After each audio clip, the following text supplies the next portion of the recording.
we like to start every morning with a little warm-up, something that I call the jargon of the day, where we take one word, one phrase, and try to illuminate it so that we can really begin to understand it. The jargon is so debilitating sometimes, right? That, somebody's talking about your child in a stream of words and you just go, wow, I understood like one word in the sentence, right?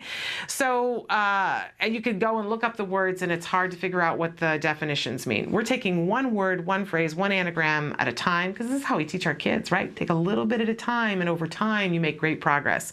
And one day at a time, we're making friends with the jargon. We give you an actual definition, and sometimes we make fun of the actual definition because it's so full of jargon. And then we give you a little bit watered down, a little less specific working definition, but something you can start to begin to understand. Okay, so today's word, we've been talking a lot about language. Today's word is prosody.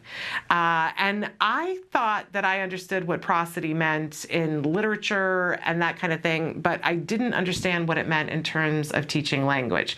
And this is the context in which we're going to be talking about prosody. So let's take a look at our actual definition.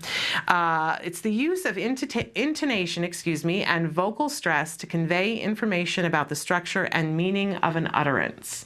Okay, not the worst definition, but let's take it a little step further. And it is the use of pitch, loudness, tempo, and rhythm in speech so the listener can understand what is being said. I love to use the example, that, I can't think, Ben Stein, that's what his name is. He's the guy who was in Ferris Bueller's Day Off, and he does the Visine commercials, and he had a game show, I think in the 80s. Yes, I'm that old. And as if you didn't know. And he has that very monotone, you can have dry eyes, that kind of thing. And when he's in Ferris Bueller, he goes, Bueller, Bueller, Ferris Bueller, over and over and over again, no prosody.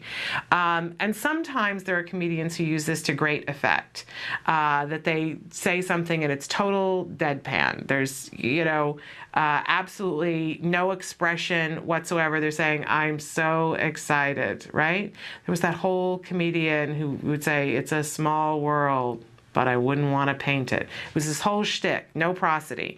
Great. Well, that's wonderful if you can make a living out of that and have that kind of comic timing. Stephen Wright was the comic. But for our kids, if they're having trouble communicating to begin with and they're learning speech and learning it in this monotone, it's going to make it that much harder for them to be understood. And let's keep in mind that prosody isn't just expressive, it can be receptive too. Two of our jargon words from earlier in the week. We know that expressive language, stuff that goes this way, the things that we say to be understood. Receptive language, the stuff that we hear and understand, right? So we want for our children to be able to use and understand prosody in the sense that when they're speaking, we want them to use intonation and speaking in a rate and with a pitch that makes it easier for them to be understood. So if they're saying, wow, that they're not saying wow. And we also want them to be able to understand all these different aspects when somebody else is saying it. So when we get into talking about sarcasm, that if a child is recognizing prosody in other people's language, they're going to have a better likelihood of understanding what the person is feeling, right? Which is a whole other set of lessons. But language does convey thoughts and feelings. And we want for children not only to be able to do that, but to be able to understand it. So when somebody is saying, I'm really happy, that they're not really saying that they're happy. And when somebody is saying, oh my gosh, come here, that they're understanding that there's a level of excitement that's going on.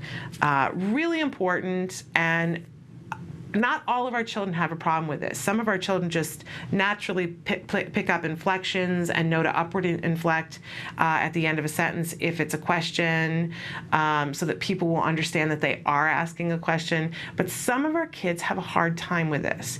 But it is something that we can teach, which is the good news, and it is something that we can reinforce so that it grows over time. So that's a fabulous thing. And if you're looking for lessons on prosody, they have wonderful lessons on prosody and skills. So a fabulous, fabulous thing.